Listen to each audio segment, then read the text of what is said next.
So last எபிசோட நம்ம பார்த்தது சோல் மறுபடியும் டைம் ட்ராவல் பண்ணி அவங்க காலேஜ் படிக்கிற டைமில் எனக்கு வந்திருப்பாங்க. அந்த வீடியோட எண்டில் ஃப்ரெண்ட்ஸ் எல்லாருமே ஒன்றா சேர்ந்து ஃபீல்டு ட்ரிப்னு ஒரு இடத்துக்கு பிளான் பண்ணி போய் செலிப்ரேட் பண்ணிட்டு இருந்திருப்பாங்க. ஸோ அதுக்கப்புறம் என்ன நடக்குது அப்படின்றத இன்னைக்கான வீடியோவில் பார்த்துடலாம்.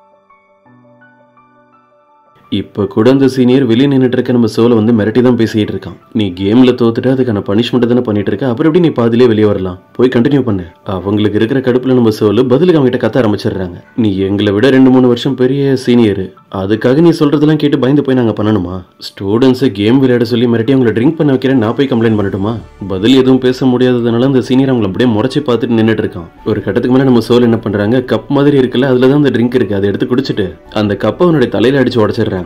இதுக்கு மேல நீ என்கிட்ட ஏதாவது பிரச்சனை பண்ணிட்டு இருந்தேன்னா பார்த்துட்டு பொறுமையா இருக்க மாட்டேன் அப்படின்னு. இப்போ ரொம்ப நேரத்துக்கு அப்புறம் காட்டுறாங்க நம்ம ஜெய் அவனோட டிபார்ட்மெண்ட் ஃப்ரெண்ட்ஸ் கூட வெளியே ஒண்ணு நடந்து போயிட்டு இருக்கான். இன்னொரு பக்கம் நம்ம சோலை இப்பதான் தப்பிச்சு போறதுக்காக ரொம்ப பொறுப்பா அவங்களுடைய பேக் எடுத்துட்டு வந்துட்டு இருக்காங்க. ஜெய் அவங்களை பாத்துடக்கூடாதுன்னு பயந்து போய் அந்த பேக் வச்சு அவங்களுடைய ஃபேஸை கவர் பண்ணிட்டு எந்த வழியில போகணுமோ அதை விட்டுட்டு தப்பா வேற டைரக்ஷனுக்கு போயிடுறாங்க. அவங்க இப்ப போறது ஒரு ஃபாரஸ்ட் ஏரியாக்குள்ள. இந்த விஷயத்த நம்ம ஜெயும் பாத்துறான். சோல் எதுக்காக என்ன இந்த அளவுக்கு இருக்கிறானே தெரியல, என்னை பார்த்தாலே பயந்து பயந்து ஓடிட்டு இருக்கான்னு ஃபீல் பண்றான். இப்ப அப்படியே கட் பண்ண நமக்கு ஹியூக்கை தான் காட்டுறாங்க. அவன் டீம் கூட மியூசிக் பிராக்டிஸ்லாம் முடிச்சுட்டு அங்க இருந்து வெளியே வரும்போது இவ்வளவு நாளா இவங்க டீம்ல இருந்த ஒரு பையன் இப்ப திடீர்னு டீம் விட்டு போறேன்னு சொல்லிட்டு இருக்கான். என்னோட அம்மா இந்த பேண்ட்ல எல்லாம் எனக்கு கலந்துக்க வேணாம்னு சொல்லிட்டாங்க, இதுல இருந்த லைஃப்ல முன்னேற முடியாதான் அப்படின்னு அசால்ட்டா அவன் பாட்டுக்கு என்னென்னமோ பேசிட்டு அங்க இருந்து போயிடுறான். ஹியூக்கா அவனுடைய ஃப்ரெண்ட்ஸ்க்கு செம்ம கடுப்பா இருக்கு. ஆல்ரெடி நம்ம பேண்டை ஃபார்ம் பண்றதுக்கு நம்ம ரொம்ப கஷ்டப்பட்டு இருக்கோம், இப்படி ஒவ்வொருத்தனா போயிட்டு இருந்தா என்னதான் ஆகுறது? அப்பதான் அங்க பக்கத்துல இருக்க ஒரு போஸ்டர் அவங்க 3 பேருமே பாக்குறாங்க. சிங்கிங் காம்படிஷன் ஒன்று வரப்போகுது. நம்ம இது வரைக்கும் இந்த மாதிரி பெரிய காம்படிஷன் எதுலயுமே பார்ட்டிசிபேட் பண்ணது இல்ல. ஒரு டைம் நம்ம சும்மா இதை ட்ரை பண்ணி பார்க்கலாம், வின் பண்ணிட்டா நம்ம பெரிய லெவல் ரீச் ஆகிடுவோம்னு சொல்லி 3 பேருமே பிளான் பண்ணிட்டு இருக்காங்க. இன்னொரு பக்கம் நமக்கு சோலை தான் காட்டுறாங்க. ஃபாரஸ்ட் ஏரியாக்குள்ள வந்து வழி மாதிரி அவங்க பாட்டுக்கு எங்கெங்க நடந்து போயிட்டு இருக்காங்க. சரி ஒன்னும் பிரச்சனை இல்ல, மேப் லொகேஷன் வச்சு வெளியே போயிடலான்னு போன் எடுக்கிறாங்க. அப்பதான் உங்களுக்கு ஞாபகம் வருது இது 2009. இப்ப அவங்க கையில ஆண்ட்ராய்ட் போன்லாம் எதுவும் கிடையாது. அப்பதான் திடீர்னு அவங்களுக்கு பின்னாடி அவங்க யாரோ ஃபாலோ பண்ணிட்டு வர்ற மாதிரியே ஒரு ஃபீலிங்.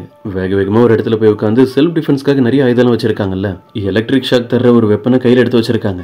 யாரோ அவங்களுடைய ஷோல்டர் டச் பண்ணதும் அது யார் என்னன்னு கூட பார்க்காம உடனே ஷாக் அடிச்சு விட்டுறாங்க. அது வேற யாரும் இல்ல, நம்ம ஜே தான். ஷாக் அடிச்சதுனால அப்படியே ஒரு சில மாதிரி கீழே விழுந்துடுறான். நம்ம சோலும் திரும்பி பார்க்கும்போது தான் தெரியுது இது ஜேவா, தெரியாம பயத்துல இவனுக்கு ஒரு ஷாக்க தந்துட்டுமே அப்படின்னு. அவன் எழுந்திருக்கவே இல்லையா, இவங்களும் சரி யாரையாவது ஹெல்ப்புக்கு இங்க வர சொல்லலான்னு கால் பண்ணலான்னு சொல்லிட்டு போன் சிக்னல் கிடைக்கிற இடத்துக்கு வச்சு செக் பண்ணி பார்த்துக்கிட்டு இருக்காங்க. அப்போ திடீர்னு நம்ம ஜே எழுந்து வந்து நீ எதுவும் பயப்பட வேணாம், நான் நல்லா தான் இருக்கேன்னு சொல்றான். இப்போ வரைக்கும் எல்லாமே நல்லா தான் போயிட்டு இருந்தது. ஆனா நம்ம சோல அந்த மரத்து கீழே ஒரு ட்ராப் இருந்தது போல இருக்கு, அதுல தெரியாம காலை வச்சுட்டு அந்த ட்ராப்ல மாட்டி மரத்துல தலைகீழ ஒவ்வொரு மாதிரி தொங்கிட்டு இருக்காங்க. இதெல்லாம் பார்த்துட்டு நம்ம ஜே சரி நான் உன்னை இதுல இருந்து ரிலீஸ் பண்ணிடுறேன்னு எதுக்கும் பயப்படாத, நான் அந்த ரோப்பை எடுத்து விட்டுறேன், என்ன டைட்டா பிடிச்சிக்க, அப்பதான் கீழே விழாம இருப்பேன். அவன் சொன்ன மாதிரி தான் எல்லாமே நடக்குது. ஆனா நம்ம சோல அவன் மேலே விழுந்துடுறாங்க. அவனை அவங்களை கேட்ச் பண்ணி பிடிச்சிடறான். 2 பேரும் அப்படியே ஒருத்தர் பார்த்துட்டு இருக்கும் போதே டக்கு நம்ம சோல அங்க இருந்து இறங்கிடுறாங்க. நம்ம ஜேவோ அவங்க கிட்ட கேட்டுறான், நீ எப்பெல்லாம் என்ன பாக்குறியோ நான் அவாய்ட் பண்ற மாதிரி அப்படியே அங்க இருந்து ஓடிடுற, எனக்கு உண்மையா புரியல, நீ இவ்வளவு மோசமா என்ன வெறுக்கிற அளவுக்கு நான் என்ன அப்படி பண்ணிட்டேன்னு. அவன் பேசுறதுக்குலாம் நம்ம சோல எந்த ஒரு பதிலும் தர முடியல, அப்படியே அமைதியா நின்றுட்டு இருக்காங்க. அதுக்கப்புறம் நம்ம ஜே தான் அவங்களுடைய இடத்துக்கு அவங்களை சேஃபா கூப்பிட்டு வரோம். இப்படி அவங்க 2 பேருமே ஒண்ணு நடந்து வர்றத வெளியே உட்காந்து அவனுடைய கேர்ள் ஃப்ரெண்டுக்கு போன் பேசிட்டு இருந்த ஜியோ வேற பாத்துறான். இவங்க 2 பேரும் இப்படி ஒன்னா பார்த்தது அவனுக்கு எதுவும் புரியல. நீங்க என்ன கப்பல் மாதிரி எங்க போய் தனியா சுத்திட்டு வரீங்க, என்னதான் நடந்துட்டு இருக்கீங்க அப்படின்னு. சோல் எதுவும் பேசாம அமைதியா அங்க இருந்து போயிடுறாங்க. இவன் எப்பவும் போல ஜேவை பிடிச்சி ஒம்பெடுத்துட்டு இருக்கான். இந்த ட்ரிப்புக்கு நம்ம வரும்போதே நான் உனக்கு வார்ன் பண்ணனா இல்லையா, மறுபடியும் எதுக்கு சோல் கிட்ட பிரச்சனை பண்ணிட்டு இருக்க? இப்படி அவன் பேசிக்கிட்டு இருக்கும்போது ஜேவோட ஃபேஸ் டல்லா இருக்கிறத பார்த்துட்டு ஒரு நிமிஷம் இரு, நீ சோகமா இருக்கிறத பார்த்தா நீ அவளுக்கு மறுபடியும் ப்ரொபோஸ் பண்ணிருக்க, உன்னை வேணான்னு ரிஜெக்ட் பண்ணிட்டான்னு தான் எனக்கு தோணுது. நீ பார்க்க நல்ல பையனா தான் இருக்க, நமக்கு பிடிச்சவங்களை இம்ப்ரெஸ் பண்றது லவ் பண்ற விஷயம்லாம் இருக்கு பாரு, இதெல்லாம் எனக்கு நிறைய எக்ஸ்பீரியன்ஸ் இருக்கு. பதிலுக்கு நம்ம ஜே எனக்கு அதெல்லாம் ஒன்றும் தேவையில்லைன்னு சொல்லிட்டு இருக்கான். அவனை இங்க இருந்து போக விடாம இந்த ஜியோ அவனை தொல்லை பண்ணி பேசிட்டு இருக்கிறது காரணம் என்ன தெரியுமா? அவனோட கேர்ள் ஃப்ரெண்டு கிட்ட பேசுறதுக்கு அவனோட போன்ல அவனுக்கு டவர் கிடைக்கல. உன்னோட போன் கொஞ்சம் தர முடியுமான்னு சொல்லி இவங்கிட்டே கேட்டு கடன் வாங்கி அப்புறம் பேச ஆரம்பிச்சிடறான். நான் உனக்கு எவ்வளவு நேரமா கால் பண்ணிட்டு இருக்கேன், உனக்கு லைனே போகல, நல்ல வேலை இப்பயாவது அட்டன் பண்ணியன்னு சொல்லி அவன் பேசிட்டு இருக்கும்போது என்னோட கேர்ள் ஃப்ரெண்டும் சொல்றாங்க. விஷயம் என்னன்னா அந்த பொண்ணு அவனை உண்மையா லவ் பண்ணவே இல்லை, அவங்க வேற ஒரு பையனை கரெக்ட் பண்ணிட்டு அவனை பிரேக்கப் பண்றதா சொல்லிட்டு இருக்காங்க. ஜியும் போன்ல கதறி அழ ஆரம்பிச்சிடறான். நீ அப்படிலாம் பண்ணக்கூடாது, நீ என்னை விட்டுட்டு போயிடாதான்னு அவனை எந்த அளவுக்கு லவ் பண்றேன்னு தெரியுமா அப்படி இப்படின்னு. இதெல்லாம் பாக்குற நம்ம ஜேக்கும் தெரியுது இங்க பிரேக்கப் நடந்திருக்கு அப்படின்னு. இப்ப ரொம்ப நேரத்துக்கு அப்புறம் நமக்கு சோலை காட்டுறாங்க. அவங்க டிபார்ட்மெண்ட்ல தான் இருக்காங்க, ஆனா யாரு கூடயுமே சேராம தனியா உட்காந்து ட்ரிங்க் பண்ணிட்டு இருக்காங்க.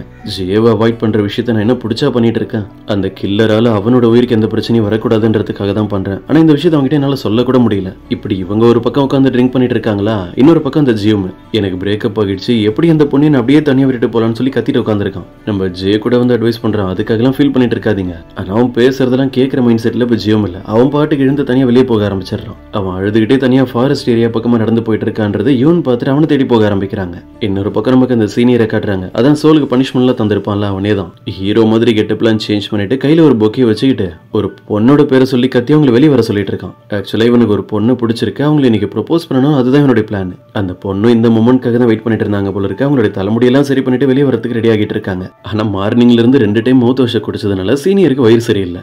லவ் ப்ரொபோஸ் பண்ண வேண்டிய இந்த நேரம் பார்த்து அவருக்கு கரெக்டா பாத்ரூம் வந்துருது. வேக வேகமா ஒரு பாத்ரூம்ல போய் உட்கார்றாரு. ஆனா அந்த டோர் சரியா இல்ல. தயவு செஞ்சு யாராவது வந்து இந்த டோர் மட்டும் கொஞ்ச நேரம் க்ளோஸ் பண்ண மாதிரி பிடிங்களா, என்னோட லைஃப் மேட்டர் இதுன்னு சொல்லி கெஞ்சி அப்படியே நம்ம ஜேவை ஹெல்ப்புக்கு வர சொல்லிடுறான். சரி போனா போகட்டும், டோரை க்ளோஸ் பண்ண அப்புறம் தான் நம்ம ஜேக்கு ஞாபகம் வருது. சோல் கிட்ட தேவையில்லாம பிரச்சனை பண்ணிட்டு இருந்த அந்த சீனியர் தானே இவனுக்கு எதுக்கு நம்ம ஹெல்ப் பண்ணணும் அப்படின்னு அங்க இருந்து நடந்து போயிடுறான். டோர் அது பாட்டுக்கு தன்னால ஓப்பன் ஆகிடுது. அடுத்து என்ன நடக்க போகுதுன்னு தெரியலையேன்னு சொல்லி சீனியரும் பதட்டத்துல உட்கார்ந்து இருக்கும் போது அவன் ப்ரொபோஸ் பண்ண போற அந்த பொண்ணு அவங்களுடைய கேங்க கூப்பிட்டு அப்படியே ஜாலியா பேசிட்டே வெளியே வராங்க. நான் வந்துட்டேன், நீ எங்க இருக்க, சீக்கிரம் வந்து நான் ப்ரொபோஸ் பண்ணு அப்படின்னு சொல்லி எல்லா டைரக்ஷன்லயும் பார்த்துட்டு அப்படியே நேரா பார்க்கும்போது தான் தெரியுது அவன் உள்ள பாத்ரூம்ல உட்காந்துருக்கான். இவனை பார்த்ததும் எல்லாருமே பயந்து போய் கத்த ஆரம்பிச்சிடுறாங்க. சீனியருக்கு ஒரே அவமானம் ஆயிடுது. இப்ப நம்ம சோல தான் காட்டுறாங்க. அவங்க ஓவரா ட்ரிங்க் பண்ணதுனால இங்கே தனியா நடந்து போயிட்டு இருக்காங்க.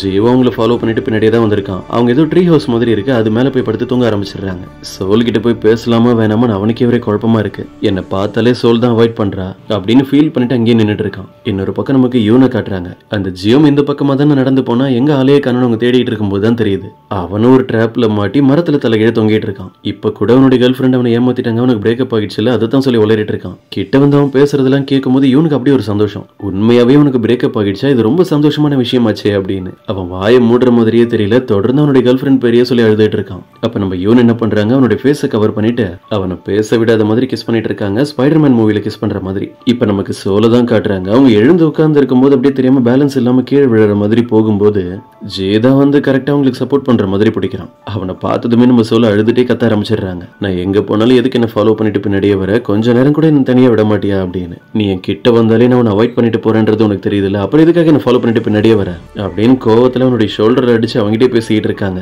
நான் உங்ககிட்ட இதுக்கு முன்னாடியே தெளிவா ஒரு டைம் சொல்லியிருக்கேன்ல, நீ எனக்கு இல்ல வேற யாருக்காவது ஹெல்ப் பண்றதை பத்தி எல்லாம் யோசிக்க கூடாது, நீ எப்பவுமே செல்ஃபிஷா இருக்கணும். நான் உன்னை எந்த அளவுக்கு கஷ்டப்படுத்துறேன், இருந்தாலும் நீ எதுக்கு என்ன சேஃபா பாத்துக்கணும்னு ஆசைப்படுறேன் அப்படின்னு அவனுடைய ஷோல்டர்லயே சாஞ்சு அழுதுட்டு இருக்காங்க. அவங்க எல்லாத்தையும் பேசி முடிச்சதுக்கு அப்புறம் கடைசியா நம்ம ஜே சரி உனக்கு என்ன தோணுதோ சொல்லு, அதே மாதிரி இனிமே நானும் நடந்துக்கிறேன்னு சொல்றான். இப்ப அப்படியே கட் பண்ண நமக்கு ஜேவனுடைய ட்ரிப் முடிஞ்சு அவனுடைய இடத்துக்கு வந்துட்டதை காட்டுறாங்க. அவன் உள்ள வந்ததுமே ஹியூக் அவங்கிட்ட பர்மிஷன் கேட்டுட்டு உட்காந்துருக்கான். நான் என்னோட டீம் கூட ஒரு ஆடிஷன்ல கலந்துக்க போறேன், உன்னோட இந்த ரெயின் சாங் நான் யூஸ் பண்ணிக்கலாமா?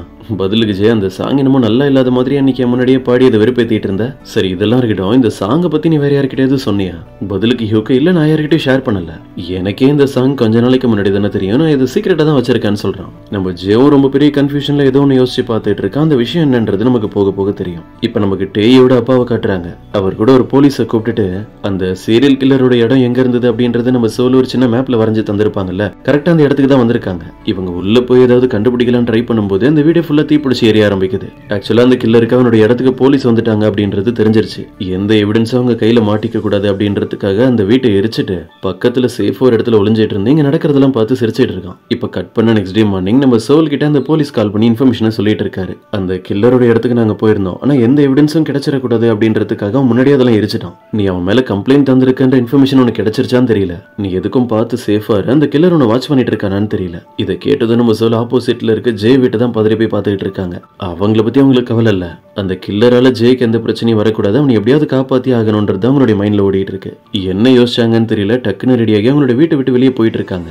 கரெக்டா ஆப்போசிட்ல வந்து நம்ம ஜே அவங்க கிட்ட பேச ஆரம்பிக்கிறான். சோல் நான் அவங்ககிட்ட ஒரு முக்கியமான விஷயத்தை பத்தி பேசணும், நான் அவங்ககிட்ட அப்புறம் பேசுறேன்னு சொல்லிட்டு அவங்க அங்க இருந்து போகும்போது ஜே விஷயத்த சொல்றான். நான் எழுதி வச்சிருக்க அந்த ரெயின் சாங் அதை பத்தி உனக்கு எப்படி தெரியும்? நம்ம சோலும் எந்த சாங்கை பத்தி நீ கேட்கற, எனக்கு எதுவும் தெரியலையேன்னு சமாளிக்கிறாங்க. இல்ல அன்னைக்கு நைட்டு நீ ட்ரிங்க் பண்ணிட்டு அதே பாட்டு தான் என்கிட்ட பாடிட்டு இருந்தேன், நான் எழுதி வச்சிருக்க அந்த ரெயின் சாங்கை பத்தி எனக்கும் ஹியூக்கு மட்டும் தான் தெரியும். இப்ப நமக்கு பிளாஷ்பேக்ல ஃபீல்டு ட்ரிப்ல அவங்க 2 பேரும் பேசிட்டு இருக்கும்போது நடந்ததை காட்டுறாங்க. சோல் எல்லாத்தையும் பேசி முடிச்சதுக்கு அப்புறம் அவங்கள ஷோல்டர்ல தூக்கிட்டு நம்ம ஜே அங்க இருந்து நடந்து போயிட்டு இருக்கான். அப்ப மயக்கத்திலே அவங்க அந்த ரெயின் சாங்கோட லைன்ஸ் எல்லாத்தையுமே பாடிட்டு இருந்திருக்காங்க. அவன் அப்படியே ஸ்டன் ஆகி நின்னுட்டு இருக்கும்போது இன்னொரு டயலாக் வேற உளறி இருக்காங்க. இங்க இருக்கிற பிரச்சனை எல்லாத்தையுமே நான் சீக்கிரம் சரி பண்ணிட்டு என்னோட இடத்துக்கு போயாகணும் அப்படின்னு. சோல் நீ எங்க போறதை பத்தி பேசிக்கிட்டு இருக்க, வேற ஏதாவது இடத்துக்கான்னு கேட்க, இல்ல நான் என்னோட டைம்லைனுக்கு போறதை பத்தி பேசிக்கிட்டு இருக்கேன்னு அவங்களும் உளறி இருக்காங்க. நான் ஃபியூச்சர்ல இருந்து வந்திருக்கேன், அதுதான் என்னோட இடம் அப்படின்னு. இப்ப இந்த பிளாஷ்பேக்ல முடிஞ்சு நடந்துட்டு இருக்கிறது தான் காட்டுறாங்க.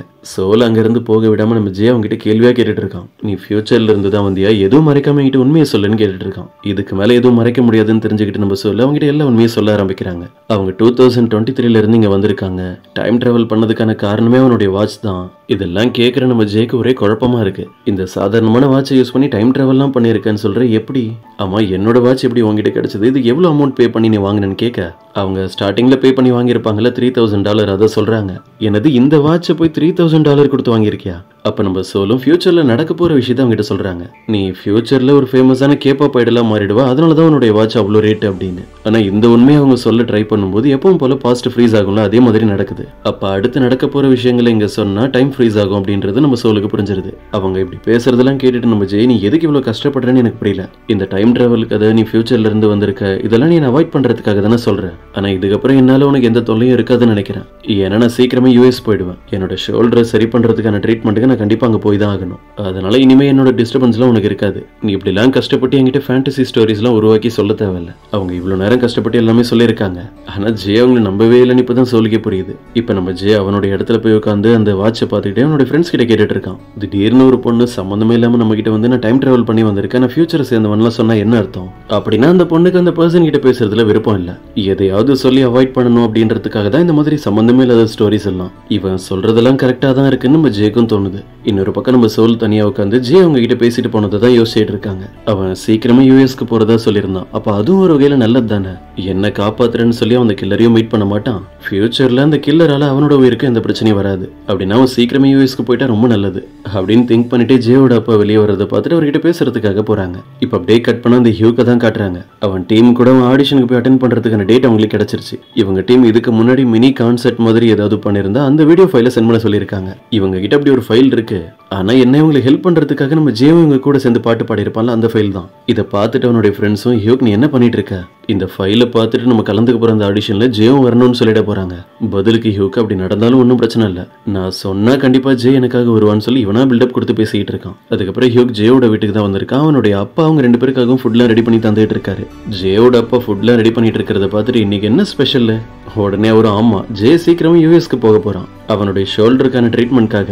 இதை கேட்டதும் 2 பேரும் அப்படியே முடிச்சுட்டு உட்காந்துருக்காங்க. ஜே அவர்கிட்ட கேட்கறான், அப்பா நான் யூஎஸ்க்கு போறேன்னு உங்ககிட்ட கன்ஃபார்மா சொல்லவே இல்லை, இதை பத்தி நான் அப்புறம் பேசுறேன்றதை மட்டும் தானே நான் உங்ககிட்ட சொல்லியிருந்தேன். உடனே அவனுடைய அப்பாவும் சிரிச்சுக்கிட்டே, நம்ம ஆப்போசிட் வீட்டுல இருக்கல்ல சோல், அவதான் என்ன மீட் பண்ணி இந்த விஷயத்தை பத்தி என்கிட்ட தெளிவா சொன்னான். நீ இன்னும் கொஞ்ச நாள்ல யூஎஸ்க்கு போறதா அவகிட்ட சொல்லிருக்கியாமே, அப்ப அதுதானே அவனோட முடிவு. நீ எப்ப யூஎஸ்க்கு போவேன்னு அந்த பொண்ணு ரொம்ப அவளை வெயிட் பண்ணிட்டு இருக்கான்னு சொல்ல இதை கேட்டதும் நம்ம ஜேக்கு டென்ஷன் ஆகிடுது. அப்ப சோல் யோசிக்கிறது இல்லைன்னா அவன் பக்கத்துல இருந்தாலே அவளுக்கு டிஸ்டர்பன்ஸ் தான். அதனாலதான் நான் எப்ப யூஎஸ்க்கு போவேன் அப்படின்ற விஷயத்துல அவ ரொம்ப ஆர்வமா இருக்கா போல இருக்கு. இவனே இதை நினைச்சு சோகத்துல உட்கார்ந்து இருக்கும் போது ஹியூக் அந்த ஆடிஷனை பத்தி பேசுறதுக்காக தானே வந்திருந்தான். ஜே நீ உண்மையா யூஎஸ்க்கு போக போறியா? தயவு செஞ்சு போகாத, இங்கே இருன்னு சொல்லி பர்மிஷன் கேட்டுட்டு இருக்கான். நான் அங்க போறதுனால உனக்கு என்ன பிரச்சனை? நீ இவ்வளவு பதட்டமா பேசுறத பார்த்தா உன்னால என்ன பிரிஞ்சு இருக்க முடியல போல இருக்கு.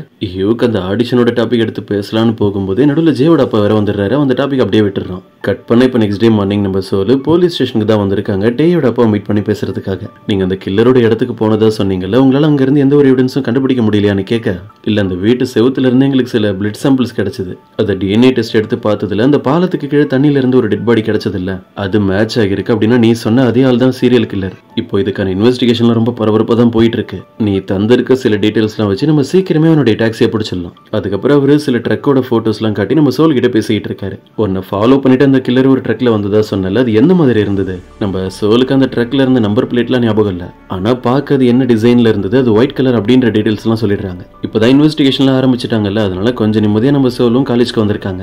அப்ப அவங்களை தொல்லை பண்ற மாதிரியே கரெக்டா அவங்க பக்கத்துல வந்து ஜியோம் நின்னு அவங்ககிட்ட இப்ப அமௌண்ட் ஏதாவது இருந்தா கொஞ்சம் கூட செலவுக்கு தேவைப்படுது அப்படின்னு. சரி போனா போகட்டும்னு இவனுக்கு தர்றதுக்காக அவங்களும் அமௌண்ட் பேக்ல தேடிட்டு இருக்காங்க.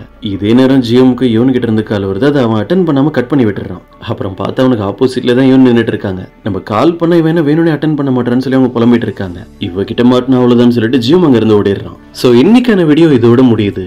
இது உங்களுக்கு பிடிச்சிருக்கும் நம்புறேன். அப்படி பிடிச்சிருந்தா மறக்காம உங்களுடைய ஃப்ரெண்ட்ஸ்க்கும் ஷேர் பண்ணிடுங்க.